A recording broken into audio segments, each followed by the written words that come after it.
All right, so we're on 1.12. This is getting more into cell processes and comparing the cells. All right, so remember there are two types of cell we've already talked about, prokaryote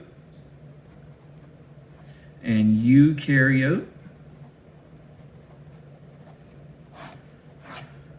Now the carry refers to like a nut, like a peanut or an acorn or something, right?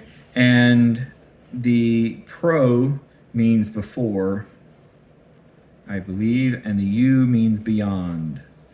So basically what happened in the early days of studying cells, they looked at a cell, some cells, and there was just DNA in there. They might have even been able to see the DNA, but the DNA was just there. And then other cells, there's this darkened region, and that, of course, was the nucleus. That's the nut. Okay? So prokaryotes, no nucleus.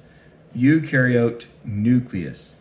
Now, when it comes to membrane-bound organelles, prokaryotes don't have them.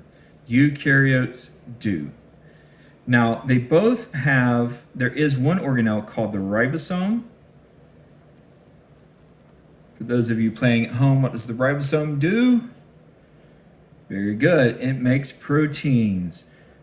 Prokaryotes have them. Bacteria have them.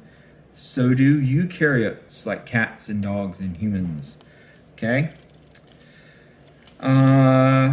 Let's see here.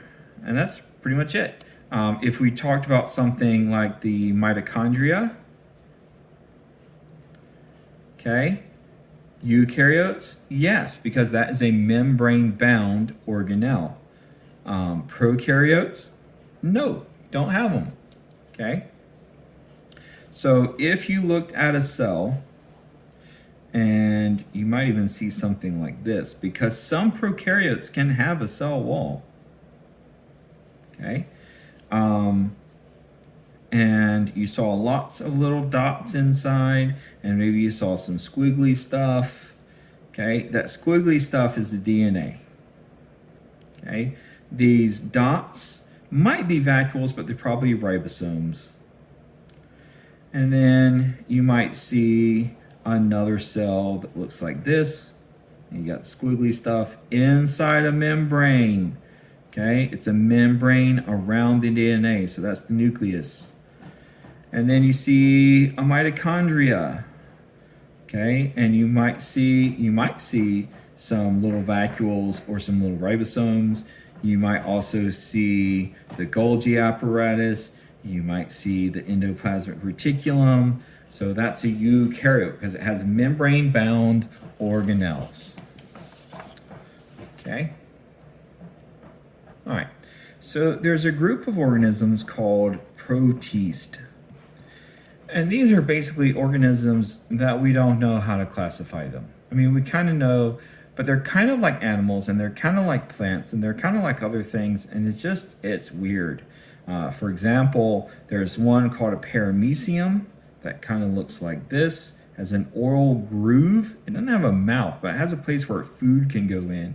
And it's covered in cilia, and the cilia, like a flagella, allow it to move.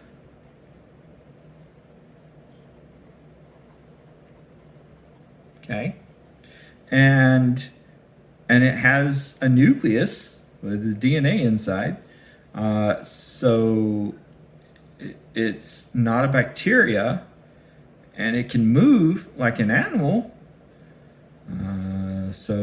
But it's single celled, so it's just kind of weird. So it's protist. Some protists are photosynthetic. Some protists are kind of like a fungus. It's just weird. But here's the important thing. If you saw a protist, or let's say you see a cell, and that cell has a nucleus, all right? So as soon as you see that it has a nucleus, you know that it is some kind of eukaryote, Okay, so we know we got a eukaryote. And then it might have a chloroplast, right? And so you might be thinking, oh, it must be a plant cell, it must be a plant cell. But what if it has flagella? And those flagella are meant to move it. Well, here's the thing. Plant cells don't have flagella, right? So this is some kind of photosynthetic protist, okay? Since it's got chloroplast, it can make its own sugar or its own food, and so it's probably an autotroph, okay? Remember, autotroph have to have some way of making their own food. Troph means food, auto means self, okay? Next. All right, so let's talk a little bit about the ocean briefly. All right, so here's the surface of the ocean. First, I think it's 300 feet. Is called the photic zone. Ik means having to do with. Photo means light. So the photic zone means having to do with light. So here's the sun. The sun's light can penetrate down into the photic zone, but that's as far as it can penetrate. Below that is dark. It is unbelievably dark, and there is far more aphotic zone. I spelled that wrong. I spelled aphototic. Photic zone and aphotic zone. Okay, ik still means having to do with, photo still means light, and a means without. So this is having to do with no light. So down here, it is unbelievably dark. Okay, you have not experienced this level of dark. All right, so down here in the photic zone, it is unbelievably dark. And the crazy thing is the sun warms the upper part of the ocean. This part doesn't get the sunlight, so it doesn't get warmed by the sunlight. So down here at the bottom of the ocean, it can actually be 0 degrees Celsius. Now I hear you saying, but Mr. Frodo, that's the freezing point of water. Wouldn't the whole ocean be frozen?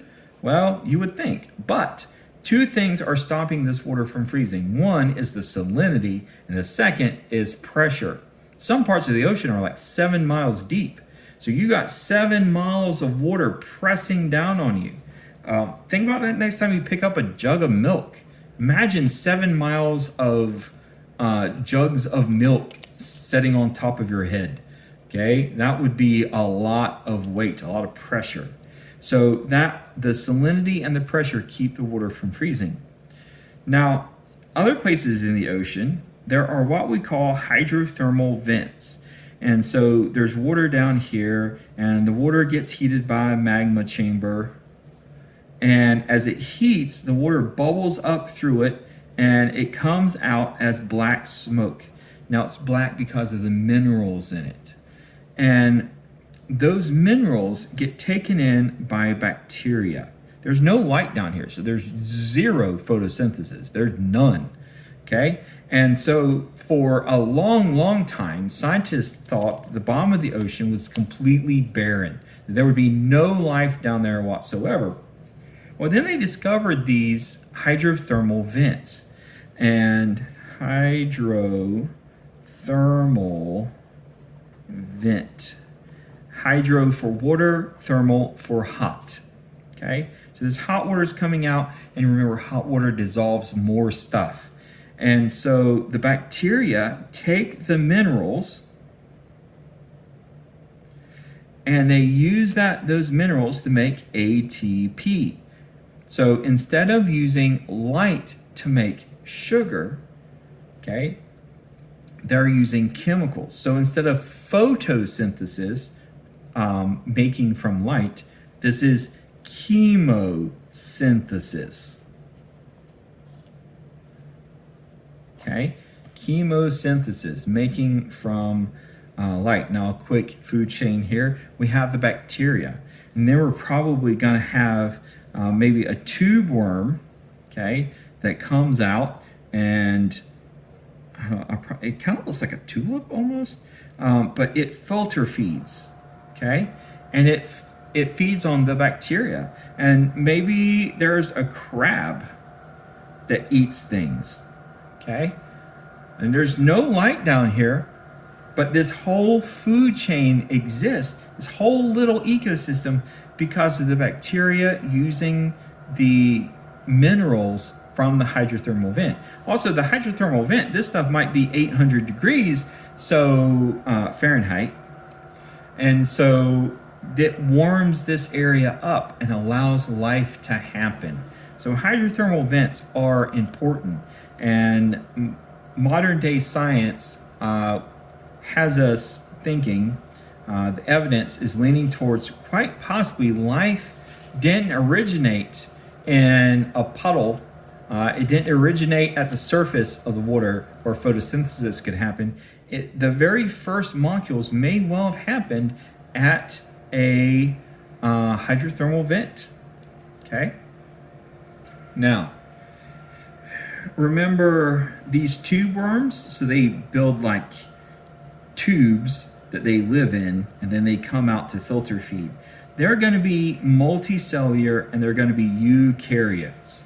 The crab over here is a multicellular eukaryote. But the bacteria, okay, the bacteria, that this whole food system, this whole ecology starts with this bacteria. It's the producer, okay? And since it's the producer, it's an autotroph. It makes its own food, okay? And it makes its own food, so it's a producer, it's an autotroph. Since it's a bacteria, it is a prokaryote, okay?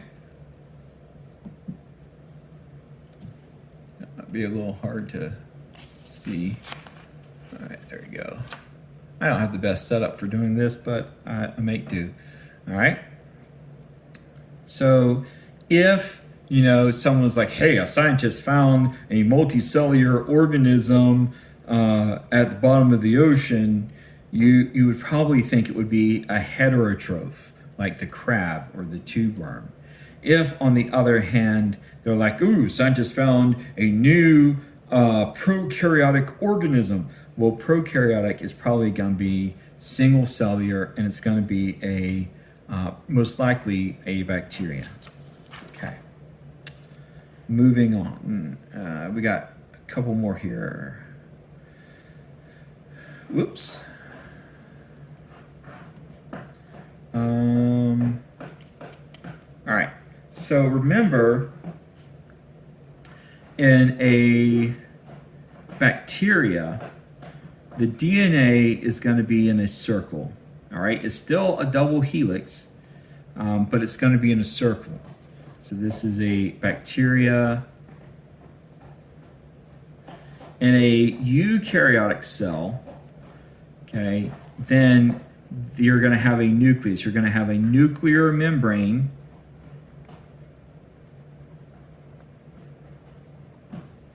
Remember, this is the cell membrane. And then you have the DNA inside the nuclear membrane.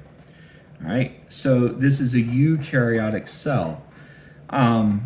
So if you saw a mystery cell, maybe you're investigating the first UFO to land on Earth, and you're looking at a sample in a microscope, and you see circular DNA that does not have a membrane around it, then you know that this is most likely what we would call a prokaryotic organism. Okay?